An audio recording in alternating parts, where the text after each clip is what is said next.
तो जय श्री राम है। प्रभु श्री राम का इंतजार अब खत्म हो चुका है और ये इंतजार जब खत्म होता है तो कितना सुखद और कितना सुंदर अनुभव होता है वो तो आप तस्वीरों में देख रहे हैं। बाबा कैसा लग रहा है दर्शन करके प्रभु श्री राम के? श्री राम जी का कहा है कि जब 22 तारीख को 12 बजे का प्राण प्रतिष्ठा हुआ, श्री मोदी और श्री योगी जी के कर कमलों से बहुत उत्साह हुआ। भय प्रकट कृपाला दीन दयाला कौशल्या हितकारी।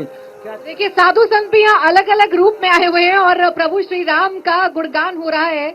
अब स्वामी जी आप ही मुझे समझाइए कि इस माहौल को अगर मैं समझूं तो हम कह रहे हैं त्रेता युग वाली अयोध्या बन रही है। इस माहौल को देखकर तो यही लग रहा है ना कि जब 14 वर्षों के बाद श्री राम आए होंगे अयोध्या में तो कुछ ऐसी अयोध्या नगरी सजी होगी और ऐसे ही उनका स्वागत किया गया होगा। जरूर शास्त्र की आंख से देखें, साधुओं के मुख से भगवान राम की चर्चा को सुने तो जरूर ऐसे ही सजी होगी।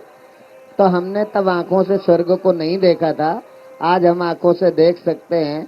और अभी पूज्य महाराज श्री ने बड़े सुंदर ढंग से आपको कहा, भय प्रकट कृपाला दीन दयाला कौशल्या हितकारी। तो जब पहले भगवान राम का अवतरण हुआ तो कौशल्या के हितकारी थे। अब हम कहते हैं भय प्रकट कृपाला दीन दयाला कौशल्या हितकारी नहीं, विश्व के हितकारी। पूरे विश्व का हित करने वाले राम का प्राकट्य हुआ है। वो अपने मंदिर में विराजित हुए हैं। इतना सुंदर शुभ अवसर और निश्चित रूप से और एक डिबेट में अभी मैंने पहले कहा और कल रात में ऐसे ही मैं बैठा था इंडिया न्यूज में, तो कल चर्चा हुई तो बहुत लोग इसका श्रेय किसको मिलना चाहिए, श्रेय किसको मिलना चाहिए। तो मैंने कहा इसका श्रेय तो वर्तमान की सरकार की इच्छा शक्ति को ही जाता है, पर इसका श्रेय भगवान जिसे दे दे वो ले ले।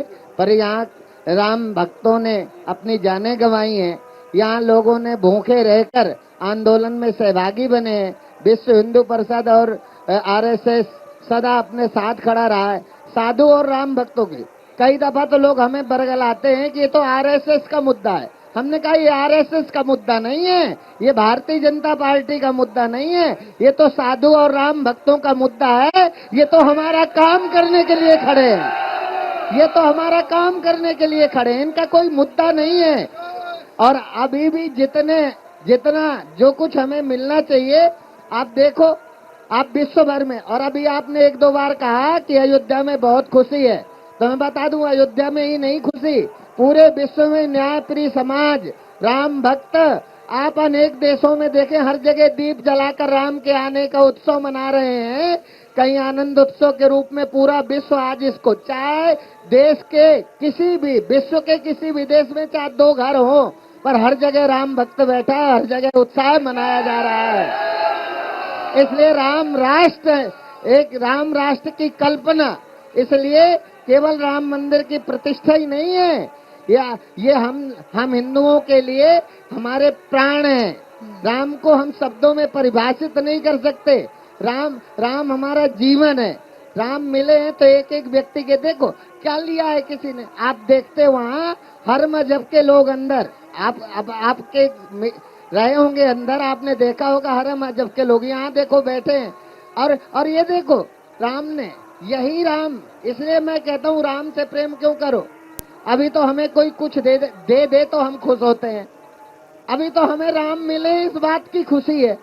अभी हमें कुछ सीधे किसी ने दिया तो नहीं है, पर राम का प्रेम हमारे हृदय को आनंद से भरने वाला है और राम जीवन का पाथेय है। और इसलिए मैं विश्व के उन लोगों को भी कहता हूँ जो राम को प्रेम नहीं करते, उन्हें मैं कहना चाहता हूँ, यदि आज भी तुम भारत में आराम से रह रहे हो तो ये हमारे राम की संस्कृति है, इसलिए तुम राम से प्रेम करो यदि सदा रहना चाहते हो तो।